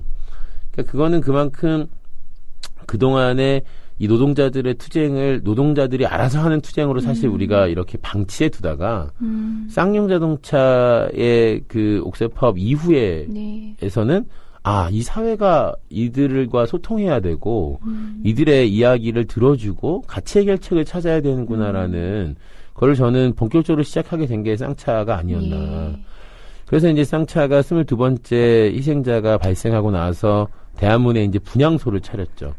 그때 대한문이란 공간을 왜 정했는지는 정확하게는 알 수 없지만 당시에 아마 그 대한문이 실제로 예전에도 조선시대 이럴 때도 상소를 올리고 그러는 곳이었다고 해요. 그런 역사가 있나요? 그 앞에서 그런 데였다고 하고, 또 그 앞에 이제 시내에서 사람들이 많이 지나다니는 곳이기도 하니까, 또 시청이라는 곳이 상징성이 또 있잖아요. 네. 그래서 시청 광장 안에다 하자 여러 가지 논란이 있었는데, 대합문을 하게 됐는데, 당연히 이제 경찰이 허락하지 않아가지고, 1달 반 정도를 매일매일 싸웠어요, 거기서. 그리고 향로, 촛대 이런 거를 몇 개를 뺏겼는지 몰라요.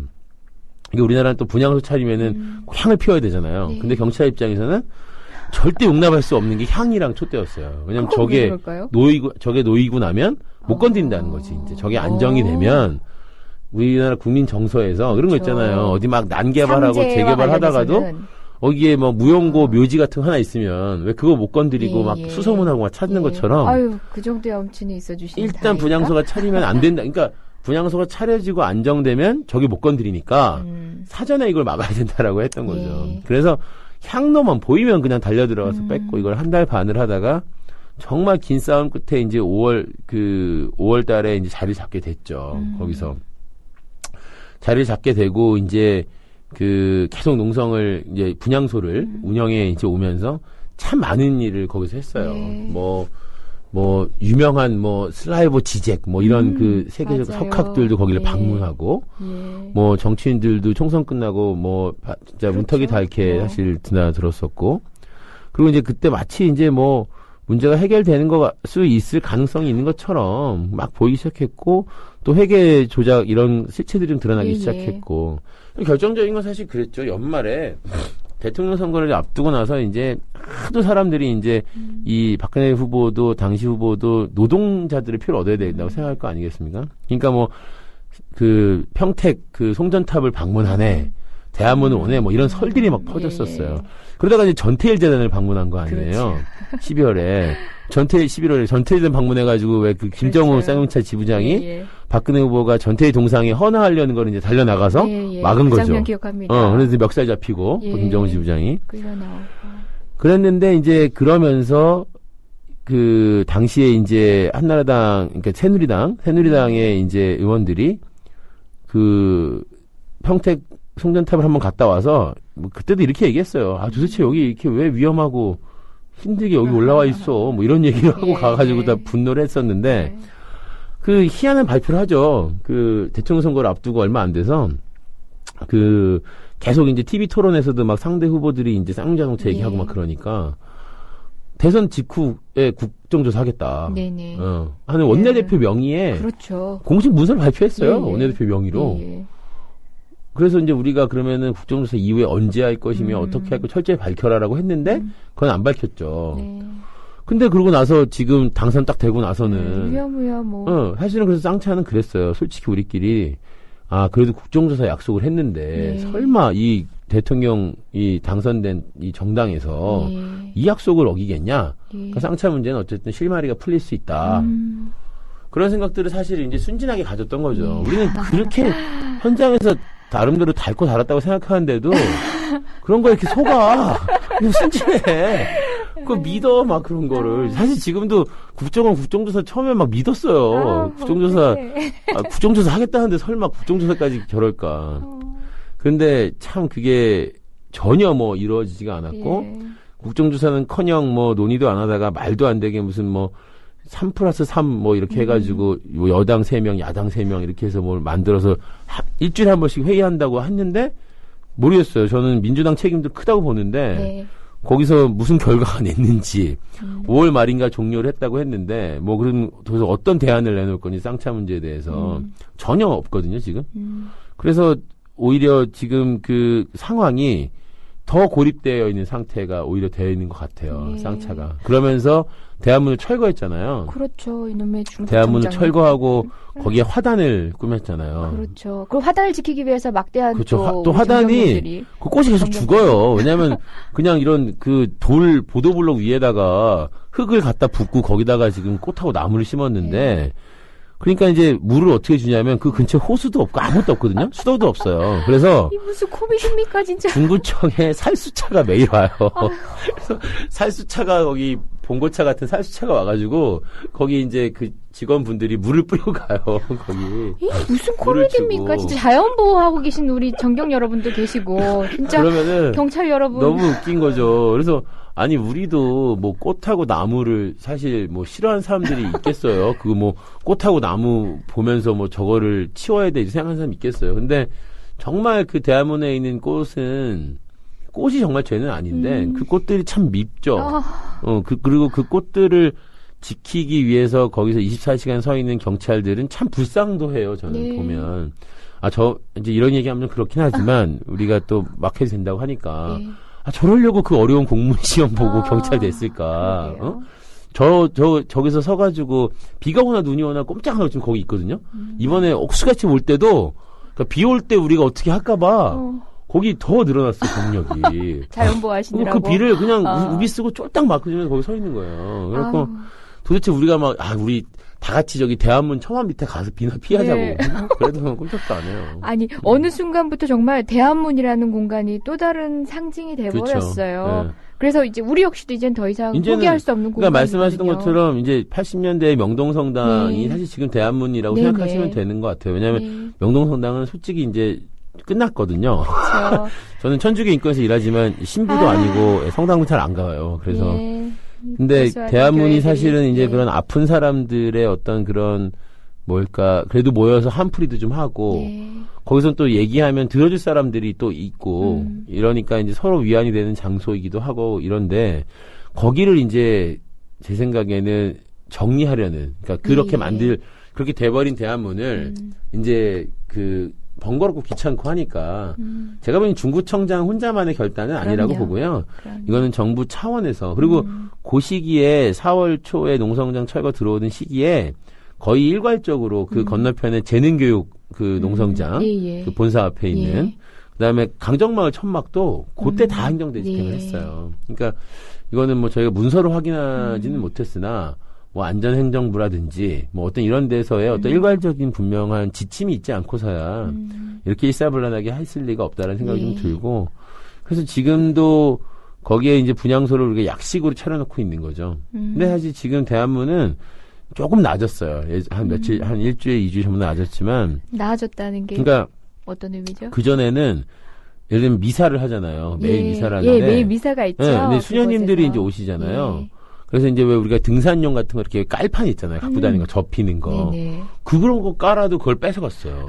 그걸 못 가. 그래서 아까 이 변호사님이 왜 법 얘기했잖아요. 그래서 우리가 물어봐. 이게 도대체 내 건데, 내 사유 재산인데, 네가 이거 뺏어가는 법적 근거를 대라는 옛날에는 그랬거든요. 옛날에 경찰들은 약간 더 순진한 건지 막 뭐라고 말해. 뭐 무슨 불법 시용품 뭐 쪽쪽 얘기해. 그럼 또 우리가 달려들고 막 이렇게 싸움이 됐는데 아마 이제 자기들도 법적 근거라는 게 미약하다고 생각하는 모양인지 말을 안 해요. 그렇죠. 이유를 설명을 안 해요. 그러니까 이거 왜 가져가는 정당하게 말하다 그냥 가져가. 그럼 뭐 고발한다고 뭐 하면 그냥 하래. 그냥 이런 식이에요. 믿는 구석 있잖아요. 그러니까. 우리 뭐 검경이 뭐 자기들 편이잖아요. 뭐 막 도대체 그럼 예를 들면 길 가다가 사람이 뭐 노숙하시는 분들도 있을 수 있고 뭐 우리 길에서 이렇게 지나가다가 쭈그리고 앉아서 뭐 거기서 뭐 음료수를 마실 수도 있고 이런 거잖아요. 앉아있으면 가래요, 저쪽으로 막. 거기 왜 앉아있냐고. 그래고 아니, 길 가다가 앉아있을 수도 있지. 그냥 뭐 이유가 없어요. 심지어는 조그만 이제 모금통을 하나 놓고 1인 시위를 하고 있어요. 1인 시위는 사실 제한이 없잖아요. 네네. 근데 거기에 지금 막 와서 막 이럽니다. 1인 시위 하는데 내용에 이제 막 돌아가신 분들 영정을 이렇게 왜 얼굴을 까맣게 해가지고 이런 거 있어요. 와서 이거 좀 너무 지나가시는 사람들한테 혐오감을 주는데 뭐야. 이거 좀 다른 피켓으로 바꾸면 안 되냐 이런 얘기도 하고 그 다음에 그 옆에다가 모금통 작은 걸 놨어요. 그랬더니 남대문의 대통령이라고 있어요. 실명 얘기해도 되나? 최모식이라는 이제 경비과장이 있습니다. 남대문에서 경비과장. 이 양반은 실명 얘기하세요. 최성영이라고 굉장히 유명한 사람인데 남대문에서만 유명해요. 우리 동네에서 남대문 대통령. 이 사람은 최 대통령이 이 마이크를 들고 다니면서 늘 실명으로 이렇게 하는 사람이에요. 예를 들면 막 뭐 대치하고 있으면 뭐 고동민 씨 그만해요. 뭐 김덕진 뒤로 빠져. 김덕진 씨 내가 다 봤어. 지금 김덕진 씨가 사람들한테 뭐라고 하는 거 다 봤어. 뭐 이런 사람이에요. 희한한 사람이죠. 그리고 거의 상주에 거기서 작전 차량에서 계속 있어가지고 이 생기면 새벽에도 막 튀어나와요. 그러니까 사명감이 투철한가 봐. 근데 이 사람이 이러는 거예요. 딱 와가지고 모금통을 치우래요. 그래갖고 아니 모금통을 왜 치우냐고 근거가 어딨냐고 그랬더니 기부금품법 위반이라는 거예요. 아니 대체 얼마나 모을 수 있길래 기부금법? 아니 법에도 1,000만 원 이상부터 그러니까요. 뭐 지자체 신고하고 1억 이상 뭐 행안부 신고 아니냐. 진짜 법조인이야 이 사람. 아니 그건 이제 필요한 것만 공부하는 거예요 우리한테. 그랬더니 이러는 거예요. 아 그러면은 지금부터 여태까지 쌍용 자동차 모금 얼마 했나 따져볼까요? 뭐 막 이런 목소리 나오는 거예요. 1,000만 원 안 넘었냐 이거야 니네가 여태까지 진짜 모금한 게. 진짜. 그래가지고 계속 막 그런 식으로 엄청 괴롭히고요. 네. 그리고 요즘에 대한문 현장에 있는 쌍차 노동자들이나 신부님들이나 수행님들이 제일 견디기 힘든 게 뭔지 알아요? 제일 견디기 힘들어하는 게 뭐냐면 이 경찰들의 태도인데요. 네. 옛날에는 이제 왜 전경, 의경들이 있었잖아요. 네네. 근데 요즘에는 현장 배치를 잘 안 해요. 전의경들을 이제 원래 그렇게 해서도 안 되는 거고 그렇죠. 원래는 그래서 네. 이제 직원들이 주로 씁니다. 네네. 직원 중대라고 이제 그 기동대에 이제 정식 직원들 순경 이상인 사람들이 있는데 그러니까 이제 약간 노련한 거죠 훨씬 전의경들보다 나이도 있고 이 사람들이 그렇게 비아냥거려요. 이 사람들을 정말 대놓고 그렇게 비아냥거리고 이죽거리고 뭐 깐죽거리고 막 이래요. 그래서 사람들한테 정말 뭐 이렇게 있으면 뭐 신부님들이 뭐 항의하고 그러잖아요. 그러면 아니 신부님들이 뭐 성당에 가야지 길바닥에서 뭐 하는 거야. 저는 신부 아닌 줄 알았어요. 길바닥에만 계셔가지고 뭐 이런 식으로 막 하는 거예요. 그리고 뭐 막 하면 뭐 이런다고 뭐 되겠어? 막 이러고 혀를 끌끌 차고 막 이런 짓을 한다는 거예요. 이게 진짜 참기가 어렵죠. 아니 국민 세금 받아가지고 아니 자기들이 사적으로의 어떤 심정으로 뭐 어떤 마음에 뭘 품고 있는지는 몰라도 공무를 집행하면서 그건 근데 그게 저는 약간 요즘에는 징계감이죠. 그렇게까지 생각은 안 했었는데 이게 하도 그렇게 잦다 보니까 이것도 약간 전술 같은 거예요. 그렇죠. 이렇게 해가지고 그런 냄새가 뭔가 나네요. 이렇게 도발을 왜냐면 그중에서 흥분한 사람들이 또 막 뭐 이렇게 그렇죠. 주먹이 날아갈 수도 있고 실제 시위 현장에서도 경찰에 의해서 그런 식이 그렇죠. 유발되는 경우가 경찰들이 엄청 많거든요. 유발하잖아요. 저도 많이 봤어요. 그렇게. 예. 그런데 그러니까 그게 약간 작전인가 그래서 요즘에는 이제 말려들지 말자 뭐 이런 얘기들도 하고 그러는데 그러니까 이게 사실은 저는 이제 공권력 저는 제가 하는 일이 이제 주로 이제 뭐 군 뭐 교도소 뭐 경찰 이런 데서 이제 벌어지는 인권 침해 대응하는 게 제 일의 거의 대부분인데 그러니까 이 국가 공권력이라는 것이 그 존재가 그러니까 이제 사실은 뭐 국민을 보호하고 국민을 더 안전하고 편안하게 살게 하기 위해서 존재하는 거라고 이제 생각하거든요. 이게 저는 필요 없다고 생각하지만 경찰이나 뭐 없어도 좋겠다고 생각하지만 있다면 그래서 필요한 거라고 존재하는 걸 텐데 과연 이제 그 우리 한국 사회에서 특히 한국 사회에서 그러니까 무슨 뭐 예를 들면 무슨 어떤 범죄자를 검거한다든지 뭐 이런 일 빼고 이런 일 빼고는 도대체 국민을 위해서 이 국가 공권력이 어떻게 작용하는가에 대한 연구를 좀 해봐야 되는 것 같아요. 이거는 정말 뭐 박사 논문 거리지 않을까.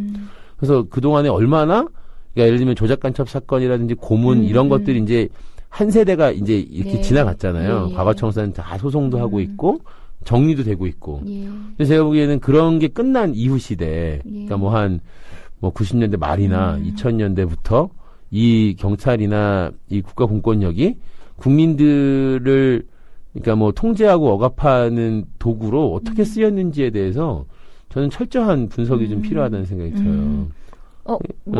그 역할을 해주시면. 그러니까 가방끈 긴 걸로 들었는데. 저는 공부를 못 해가지고, 공부를 잘 안 하지만, 그런 건 진짜 학자들의 몫이라고 생각해요. 그리고 저는, 우리 활동에 있어서, 저는 이렇게 생각하거든요.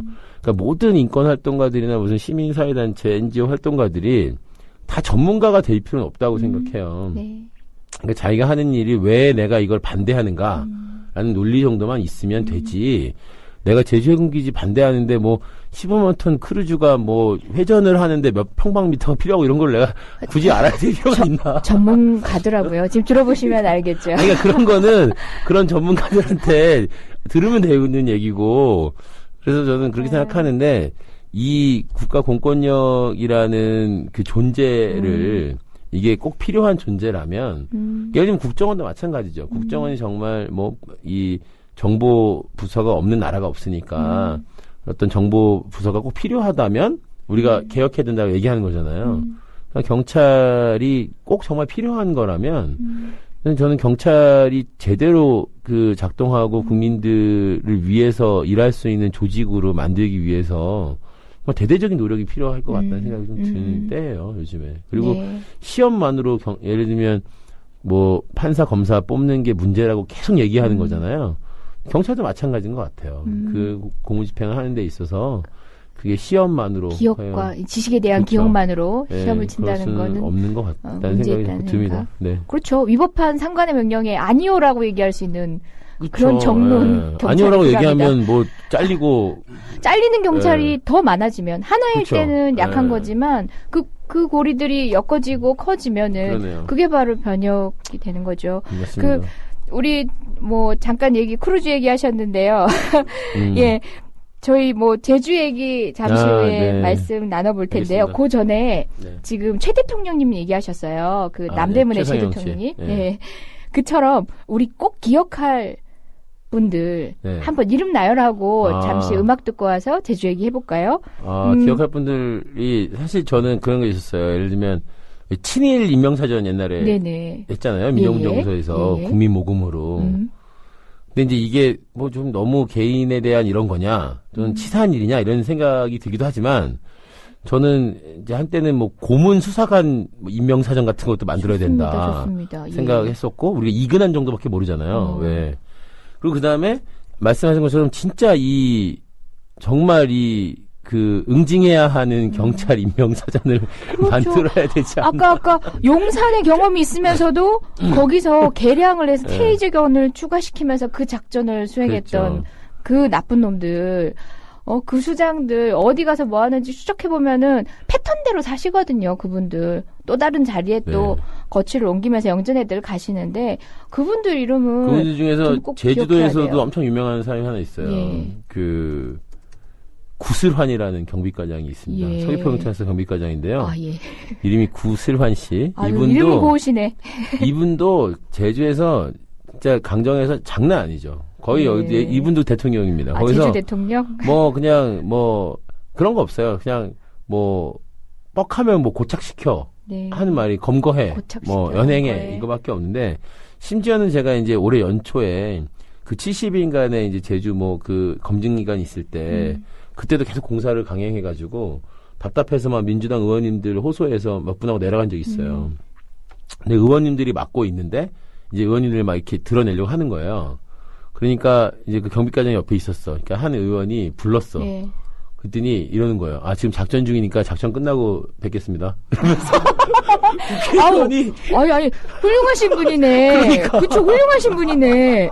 자기 업무 확실하신 거지. 국회의원 불렀다고 업무를 내팽개치고 막 쪼르르 쫓아가시는 분들보다 훌륭하시네요. 저는 뭐 그렇다 생각하고요. 네. 검찰 쪽에서 이제 기억나는 사람은 용산 참사의 검사였던 강수산나 검사를 잊을 수가 없습니다. 예. 그건지 기억합니다. 이분 참 정말 검찰 입장에서 보면 아주 열심히 하는 검사일 수도 있어요. 왜냐하면 심지어는 구속돼 있는 구속자들이 면회를 하면서 한 그 접견록까지 다 뒤지셔가지고 성실하신 분이네요. 무슨 당신 지금 하는 얘기 내가 며칠 전에 누구랑 접견록 봤더니 이렇게 얘기했더만 네네. 이렇게까지 얘기를 하는 사람이니까 사건 기록도 채다 못 보는 전문가들이 그쵸, 많은데 대단한 사람이고 이 양반 뭐 지금 호주로 파견 나갔다 들어오셨는지 모르겠는데 잊을 수가 없는 이름이죠. 잊어서도 안 되죠.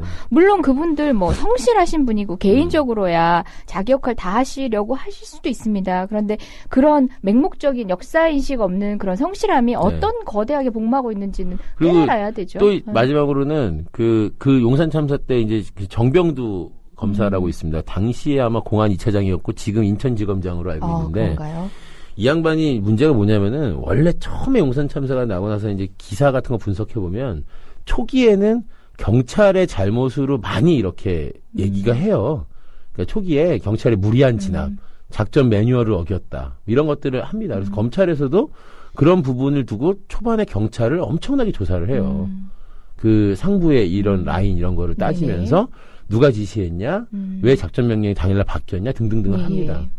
근데 어느 순간인가 딱 되면서 철거민 쪽으로 이걸 다 몰아버리고 경찰을 조사를 싹 그만두고 철거민으로 이거 입장을 발표하거든요, 검찰이. 그러고서 이제 중간 수사 결과 발표하는 건데 그때 분명히 이제 뭔가 압력이 있었을 거라고 보이는 거죠, 방향에 대한. 그래서 이 양반이 그때 이제 그걸 다 발표한 사람이니까 잊을 수 없는 이름 중에 하나예요. 근데 지금 엄청 승승장구를 하고 계시더라고요. 기억해냅시다. 지금 여러분은 이재정의 70.5 천주교 인권위 사무국장 김덕진님 오셔가지고요. 저희 인권 현장, 부제로는 인권 현장 종합 선물 세트, 어깨동무할 연대 현장들을 이야기하고 있습니다.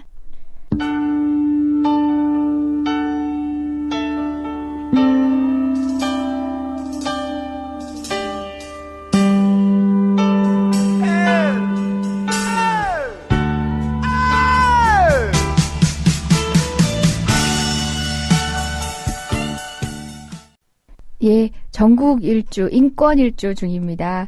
지금 평택 쌍용차 이야기 곁들여서 여러 가지 이야기들을 나눴는데요.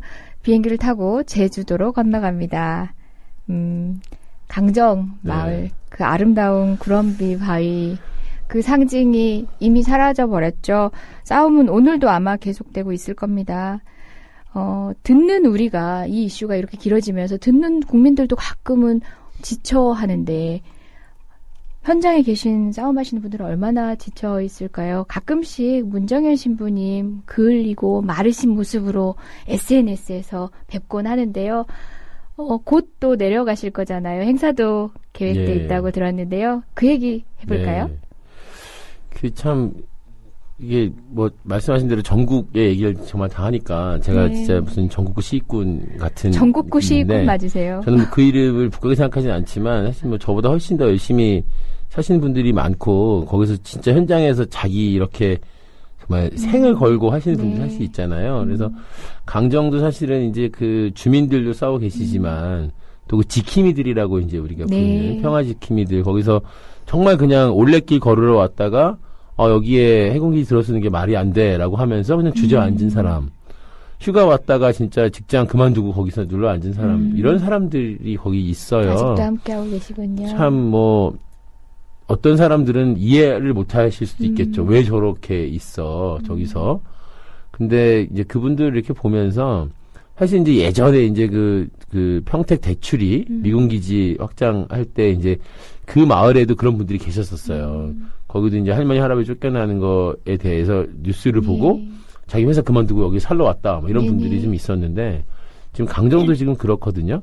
근데 저는 이렇게 생각이 들더라고요. 강정에 아까 문정희 시민님 말씀하셨는데 문정희 시민님은 인종이 바뀌었어요. 그러니까 뭐냐면 정말 우리가 이제 어쨌든 있잖아요. 백인, 흑인, 황인 이렇게 있는 건데 도저히 한국 사람의 피부 색깔이 아니에요. 정말 얼굴이 그을리시다가 정말 진짜 정말 까맣게 그을리셨고 아시겠지만은 이제 작년에 왜 트라이포트 산발에서 추락 사고도 있었고 엉덩이 뼈랑 다 부러지시고 부스러지시고 그러신 적도 있었는데 그 불구하고 이제 지금 거의 그러고 계시는데 또 제주에 또 태양이 좀 세지 않겠어요. 그리고 또 바람에 또 사람이 타잖아요. 그러니까 그리고 매일 생기는 그 현장에서 그쵸? 충돌들. 매일 이제 들려 나오고 이런 일을 하시는데 저는 이제 시부님이 어느 때 그러시더라고요. 그러니까 이제 처음에는 무조건 다 맨날 오라고만 했어요. 강정에 와라. 강정에 와서 같이 이거 해야 된다. 내려와라.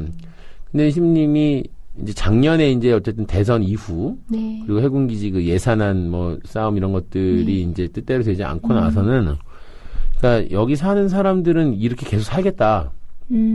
이 공사가 진행되던 해군기지가 지어지더라도 우리는 해군기지가 지어지더라도 여기서 계속 해군기지 반대를 하면서 그러니까 예를 들면 오키나와나 이런 곳처럼 계속 여기서 생명과 평화 이야기를 하면서 우리는 살 거다 이런 말씀을 하시더라고요. 그래서 나는 그게 강정 싸움을 포기한 게 아니라 더 단단한 마음으로 지금 하고 계시다라는 생각을 하게 됐어요. 그래서 사실 지금 우리 임 변호사님 말씀하신 것처럼 강정 해군기지는 이제 끝난 싸움이라고 생각하는 사람들이 흔히 말하는 진보 운동 진영에도 있을 거예요. 예. 왜냐하면 이게 왜 이 운동의 대세라는 게 있잖아요. 이미 뭐 뭔가 이렇게 일단락 지어졌다라는 느낌을 받으시는 분들이 분명히 있을 텐데, 그래서 이제 저희가 이번에 그 2013년 강정 생명평화 대행진을 다시 준비를 지금 한 거거든요. 그래서 그러니까 이제 이번 주 일요일이죠. 돌아오는 일요일에 이제 저녁 7시에 마을 의뢰회관에서 이제 그 전야제를 합니다. 전야제를 하고 8월 3일인 거죠? 그러니까 7월 28일 날 전야제를 하고 7월 28일부터 출발을 해서 29일 아침에 이제 출발을 강정마을에서 하고요. 그래서 서진, 동진 이제 둘로 이렇게 나눠 가지고 이렇게 제주시에 8월 3일에 모입니다. 그래서 제주 시내를 이제 휘저으며 집회도 하고 이렇게 하고 저녁 때 이제 6시 반에 제주 탑동공원에서 그 이제 문화제 이 문화제에 이제 뭐 제주에 살고 계시는 뮤지션들 뭐 장필순 씨 이런 분들 또 이한철 밴드 그리고 지금 이제 그 뮤지컬 바람이 불어오는 곳이라는 뮤지컬 대학로에서 아주 성황리하고 있는 그 뮤지컬 바람이 그 팀이 전체가 다 오셔요. 그러세요. 그 박창근 씨라는 가수분하고 그게 김광석 씨 노래로 이제 만든 뮤지컬이거든요. 그래서 그 밴드가 전체가 또 오고 그래서 문화제를 하는데요. 그리고 이제 8월 4일 날 이제 강정마로 다시 옮겨서 평화 인간 띠기를 합니다. 그래서 인간 띠기를 해군기 전체를 지금 뭐 쌓아보자. 그리고 이제 거기에 그 여러 가지 이제 지금 정말 데코레이션 다시 거리 평화롭게 꾸미기 위해서 지금 지킴이들이 어제도 그 재봉틀 막 구해가지고 밤새도록 지금 평화센터에서 문정인 신부님의 코치 감독하에 하고 있는 장면들을 봤어요. 그래서 두 가지 특이한 게 뭐냐면은 그 8월 4일 인간띠기는 그 강정에 있는 지금 계시는 분 중에 이제 2년 넘게 살고 계시는 조성봉 감독이라는 감독이 있는데 이분이 레드헌트라는 4.3을 다룬 영화를 만들어서 감옥도 4.3. 가시고, 감옥도 가시고, 인권영화제 이제 하면 이 영화를 틀면서 서준식 선생이 옛날에 그 일로 감옥도 가고 이랬던 그 유명한 레드헌트의 감독님인데 그 감독님이 이제 강정을 주제로 영화를 만들고 계세요. 그래서 그 인간띠기 하는 그 마지막 장면, 그 장면을 이 영화의 엔딩으로 쓰시겠다라는 거예요. 그래서 오신 분들을 다 출연자로 만들어주겠다는 겁니다. 그래서 8월 4일날 12시 그 인간띠기를 강정에서 모이자고 하고 있고 8월 3일날 문화제에는 이게 사실 진짜 정말 대단한 일인데 언론에서 많이 안 써주더라고요. 그 7월 4일생 이런 영화 아세요? 플래툰. 그리고 JFK 이런 영화를 만든 올리버 스톤 감독이 와요. 우리 국민TV에서는 받았었습니다. 그랬습니까? 제가. 역시 훌륭한 TV, 국민TV. 제가 니한테 듣고요. 그랬구나. 그때 술 먹으면서 얘기했지? 올리버 스톤 감독님이 오는데요. 이 감독님이 강정 문제에 진짜 관심이 많은 거예요. 이 해군기지 문제. 그리고 이게 미군기지라고 생각하시고 계시고. 그래서 이 미국에 있는 석학들 중에 이제 노암 촘스키 교수가 계속 메시지 남기고 글 보내시고 해군기지 반대 사진 찍고 이렇게 보내시고 하셨는데 그래서 직접 오셔가지고 올리버 스톤 감독이 이 해군기지 문제에 대한 걸 발언도 8월 3일날 하시고 그래서 이제 뭐 한국 영화인들도 그 자리에 좀 같이 하고 이렇게 될 것 같아요. 그래서 참여하시고 싶은 분들은 어떤 참여 방법은 이제 두 가지가 있는데요. 하나는 이제 그 첫날부터 뭐 이렇게 그러니까 28일부터 대행진부터 결합하시면 다 오셔도 좋지만 중간중간에 오셔도 아무 상관이 없어요. 그래서 중간중간에 왜냐하면 매일매일 일단 이렇게 행진 끝내고 숙소에서 자고 그다음 다시 출발하니까 중간에도 언제든지 결합하실 수가 있고요. 그러면은 7월 28일부터 8월 4일까지 여러분 휴가 기간이시니까 바캉스 일정에 맞추셔서 제주 인권 바캉스를 나름대로 그래서 그렇게 이제 한 거고 이제 서울에서 출발하는 거는 인천에서 저희가 평화 크루즈라고 해가지고 그 인천에서 제주로 가는 그걸 100석을 지금 예약을 해뒀어요. 미리. 지금 좌석이 남아있나요? 좌석이 지금 어저께 기준으로 한 25석 정도 남았다고 하더라고요. 이번 주 27일까지 접수를 받는데요. 그 자세한 거는 뭐 인터넷에 그냥 평화 크루즈만 치셔도 다 나옵니다. 그래서 거기 그 8월 1일 날 밤 6시 배로 떠나가지고 8월 2일 금요일 날 아침에 도착을 해요. 그럼 이제 거기 도착하시고 나서 이틀 동안 같이 걷고 그리고 이제 그 8월4일 같이 하는 거죠. 네. 네네. 크루즈 25석, 100석 중에 25석밖에 안 남았으면은. 빨리 예신청, 왜냐면 여기는 전국대책회에서 이 여비의 일부를 지원하거든요. 네, 그래서 원래 지금 이 기간이 지금 사실 제주도가 제일 비싼 기간이에요. 예. 비행기 성수기죠, 값도 성수기. 솔직히 왕복이 거의 한 22, 3만 원? 예. 막 이래요. 저가 항공사들도. 예. 그래서 굉장히 부담이 되긴 해요. 부담이 되지만 그래서 이제 배를 준비한 건데 한번 찾아보시고 그냥 그 시간을 그 크루즈 타시면 사실은 금요일날 하루만 휴가 내셔도 네네. 오실 수 있는 그 계기가 되니까. 저는 실은 크루즈 욕심이 네. 정말 나는데요. 제가 8월 2일 금요일 방송이에요. 예, 그렇죠. 오늘처럼 금요일이 방송이 네. 일정이 있어서 저는 방송을 마치고 제주도를 그러세요. 그 주말을 네, 오세요. 갈 네. 생각입니다. 지금 표를 오십시오. 알아보고 있는데요. 네. 바캉스철이고 휴가철이다 보니까 자석이 얼마 남지 않았더라고요. 여러분들 모두 저희 지금 자석 확보 투쟁 각계전투로 지금부터 시작하겠습니다. 대행진 기금이 많이 모자라가지고 후원금도 모으고 있는데 네. 대신에 물품을 후원을 많이 해주셨어요. 그러니까 이제 지역의 협동조합이라든지 네네. 뭐 그런 그 생협 활동하시는 이런 분들 또 뭐 그 가토리 농민회 같은 이런 데서 또 뭐 고기, 뭐 쌀, 뭐 김치 이런 거를 좀 보내주셔서 예. 다른 건 몰라도 대행진 하시는 기간 동안 물론 대행진 덥기도 하고 힘들겠죠. 예. 할 동안 먹는 건 확실하게 저희가 책임지겠다. 잘 먹여주시나요? 네, 먹는 거 와. 확실하게 먹여드리고 작년에는 사실 다 천막 치고 잤어요. 예. 해변가 이런 데서. 근데 그게 처음에 낭만적일 줄 알고 그랬는데 그게 이제 뭐 친구 몇몇이나 이렇게 연인들하고 편안하게 가면 낭만적인데 하루에 20km를 떼약볕에서 걷고 와서 천막 치고 자라니까 사람들이 다 난리가 나더라고요. 죽으려고 하더라고요. 그래서 올해는 네. 그 주변에는 성당, 교회, 학교 이런 데를 다 숙소로 예. 이미 잡았습니다. 그래서 작년보다도 훨씬 좀 더 편안하고 또 매일매일 샤워 이런 것들은 좀 제대로 하실 수 있게끔 예. 배려를 하려고 하니까 이번 대행진은 강정 싸움이 아직 끝나지 않았다. 예. 강정 주민들이 아직 싸우고 있다라는 거를 좀 국민들 또 특히 예. 제주도민들에게 좀 확인시켜 드리는 자리를 만들고 싶어서 준비를 하고 있습니다. 예, 그 전체 일정을 함께 하지 못하더라도 강정대행진 인터넷에 쳐보시면 각각 일정들이 있으니까 그 가운데 이렇게 함께 하실 수 있는 네. 거죠. 특히 3일 문화제와 4일 인간띠기 예, 일요일에는 그건 주말이니까 많이 와주시면 뭐 좋겠습니다. 그렇죠. 네. 휴가를 별도로 받지 않으신 분들도 함께 할 수 있는 시간인 것 같아요. 뭐 올리브스톤 감독도 얘기하셨고 또 뭐 여러 올리브스톤 석학들 감독님 얼굴은 잘 몰라요. 네. 보려고요. 저 이번에 한번 뵈려고요. 가서 한번 저도 꼭 인사를 하고 싶네요. 네. 굉장히 유명하신 뭐 엔지 젤터 엔지 젤터 여사는 이번에 오시는 건 모르겠고요. 계속 지속적인 관심을 보여주시고 엔지 젤터는 여기 같이 저희랑 작년에 뭐 유치장 투어도 하셨잖아요. 유치장 투어도 예. 했고 강제 출국 위기에서 알아서 내가 5일 후에 가겠다 이러고 나오시기도 했고 예. 같이 철조망도 끊고 이랬죠. 예. 네. 철조망도 끊고 네. 예, 그 현장에서 계시다가 연행도 되시고 해서 네. 제가 접견을 다녀온 기억이 있는데요.